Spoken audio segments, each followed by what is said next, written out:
From a tradition of long-running shonen comes one of the most traditional long-running shonen. And no, I'm not talking about one of the big three. I want to change the world. 情熱絶やさずにだから未来へ手を伸ばせば Welcome one and all, I am Coriander Stone, and today I bring you a review of Inuyasha. Personally, I have a lot of nostalgia when it comes to this series. Inuyasha was the first anime I ever saw, and it's the reason I got into anime, so I figured I should give it a review. Inuyasha is a fairly straightforward story following the archetype of the quest-based model. A main character charged with a quest sets out to retrieve, well, in this case, it's all the shards of the jewel known as the Sacred Jewel.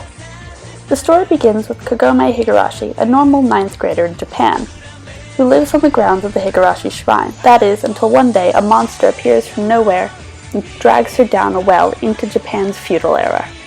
It is at that point that Kagome meets the half-demon title character, Inuyasha, and learns that she is in fact the reincarnation of a priestess known as Kikyo. Kikyo is the guardian of the Shikan no Tama, or Sacred Jewel of Four Souls. Incredibly powerful and dangerous object, the Sacred Jewel could lend power in massive quantities to any user, human or demon. And to keep it from falling into the wrong hands, Kagome must now take over its protection where Kikyo left off. But she's not that good at it, since she manages to shatter the jewel about 3 episodes in. With the jewel shattered across the world, Kagome and Inuyasha set out together to regain shards of the jewel, and ultimately put it back together. In the process, they run into many others who seek the jewel, for good or for evil purposes. Most notably, the mysterious demon known as Naraku. An incredibly powerful and devilish shapeshifter, Naraku seeks to obtain the jewel, and in the process, he will destroy anything he has to get it. He has already wronged Inuyasha and Kikyo in the past, and will do so again on a fairly regular basis. From there on in, this plot becomes a very straightforward quest for the jewel shards mixed with an overarching fight with Naraku, who is pretty much behind everything that goes wrong for every character in the entirety of the show, and of course is its main villain. So, as straightforward and fairly episodic as Inuyasha can be, what makes this show so enjoyable? What's with its large popularity? Why is it that even after all these years, people still watch and rewatch this anime, me included? Well, the main reason I can come up with is the characters. The characters are at the heart of everything that is good about this show. The comedy, the tragedy, and the adrenaline rushes.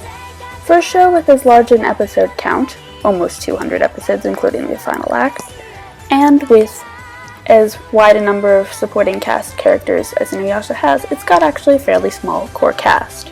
It boils down to the main group, comprising of Inuyasha, Kagome, a demon slayer called Sango, a monk called Miroku, and 2 other demons called Shippo and Kilala. Freaking love Kilala. Inuyasha's jerk of a half-brother, Sesshomaru, and the people traveling with him. A wolf demon called Koga, who is also seeking the jewel shards to attack Naraku for revenge, because, you know, that's basically the only reason any character does anything in the show, to revenge themselves on Naraku. Kikyo, and Naraku and his faction.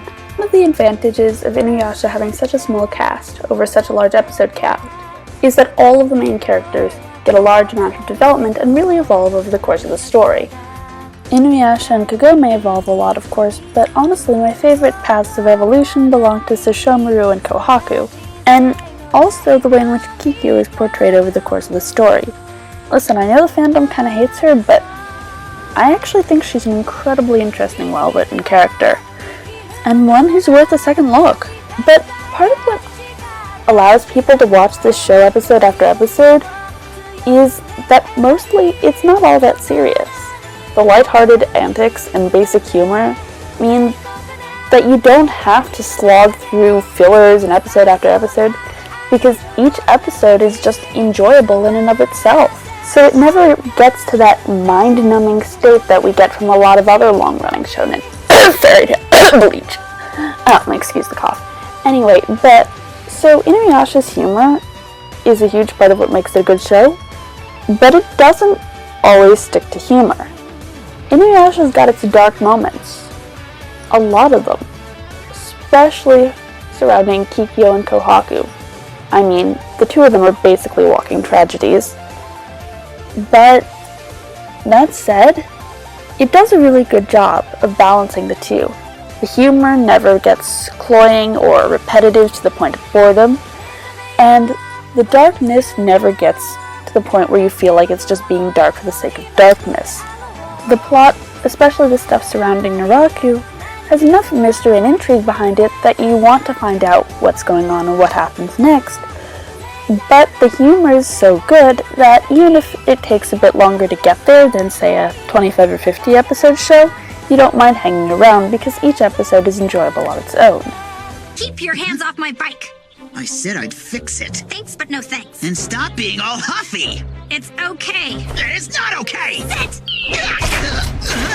Honestly, that just really goes back to the strength of Inuyasha, which is, again, its individual episodes.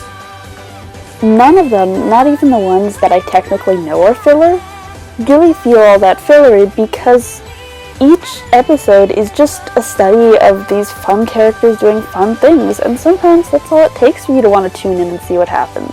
My one footnote on that would be the Naginata of Ken Koen arc, because that was the only place where I ever felt myself getting sluggish. And yeah, it's filler. It's not bad filler, but it's very obviously filler, and it kind of moves away from the show's lighthearted energy a little, which is a pity, but oh well, it's just one arc, and not that long of one. Oh, speaking of, that's another thing that keeps Inuyasha feeling less run down and grindy. Arcs are only a couple of episodes long. You don't have these 15, 20, 30 episode arcs you get in other shows. An arc is, 2, 3 episodes.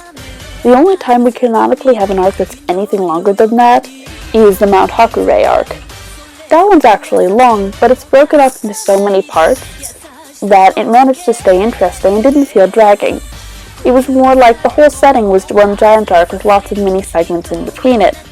And the new villains introduced in that section, the Band of Seven, and the interplay between them, was enough to keep things feeling interesting and fresh. One other thing I've got to praise Inuyasha for is the way it explains its world. Yes, they're magic, and magic can do just about anything, and they're swords with supernatural powers and this, that, the other, but the show really makes an effort to explain the weapons that are used so that the viewer really understands the character's limitations, and there's still that fear in battle when a character is pushed up against its absolute limits.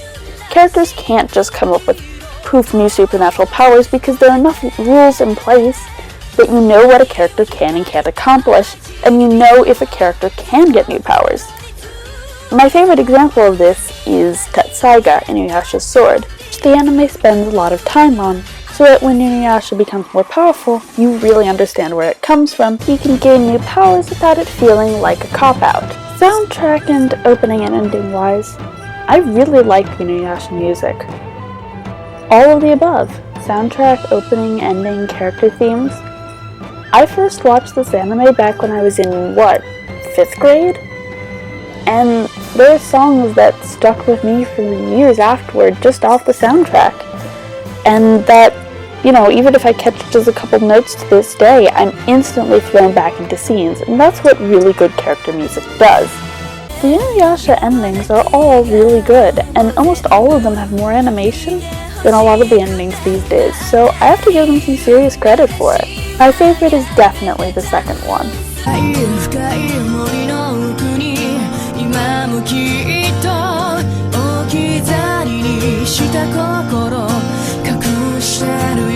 Well, unless you're including the final act, then things get more complicated. I'll talk about the final act in a second. Meanwhile, opening-wise, I thought openings 2 and 3 were rather average. Good, but average. 1 is nostalgic, and 5 is also good, but my favorites are definitely 4,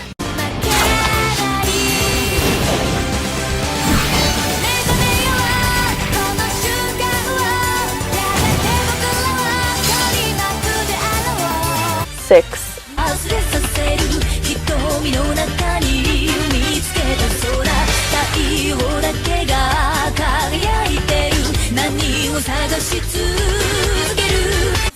7, aka Final Act's opening.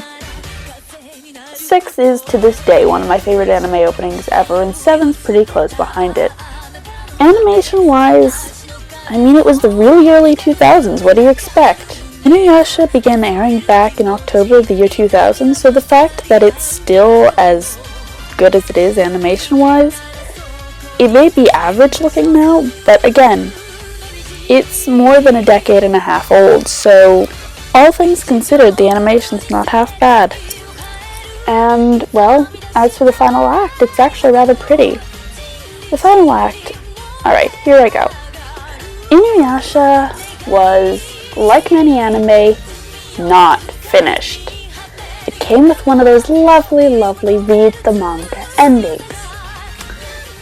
But, unlike some other shows I could name, Bleach, Tsubasa, Do Great Man, they actually decided to go back and finish the damn thing.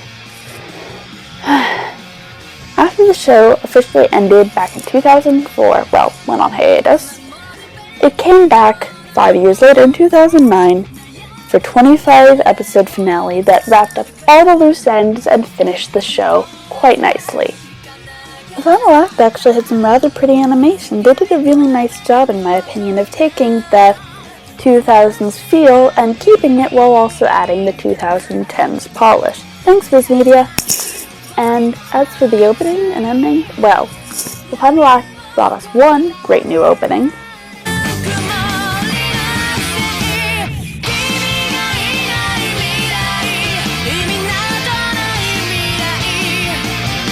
and not one,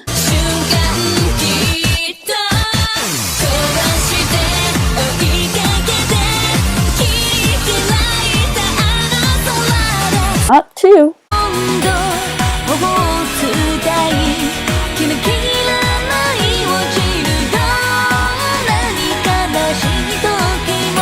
but three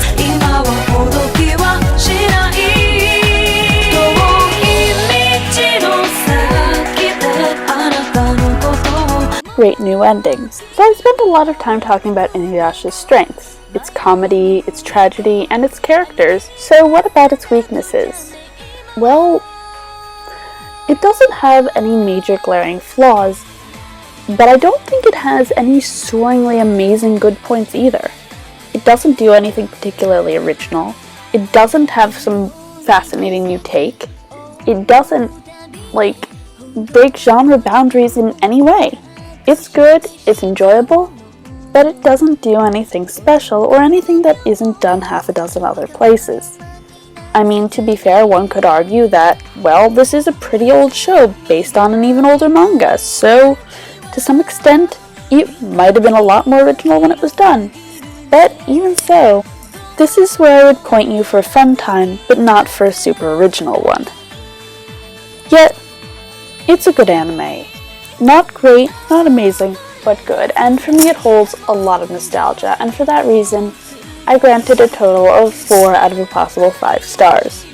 Alternate anime recommendation-wise, if you're looking for a long-running shonen-esque anime that does step outside boundaries and do something new, I'd point you toward what else but, of course, The Gray Man.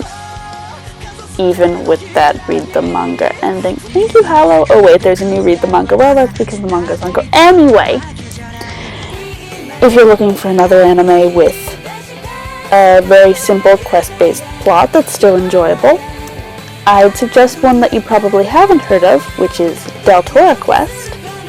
And finally, if you're looking for an anime that has a very similar feel in terms of a good balance of comedy and tragedy, with characters in a world that give off similar vibes, I suggest Noragami. Now then, this is the end of my review. Thanks for watching. If you enjoyed this review, please like and let me know in the comments.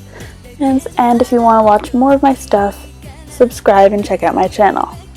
This is Coriander Stone, and I thank you for watching.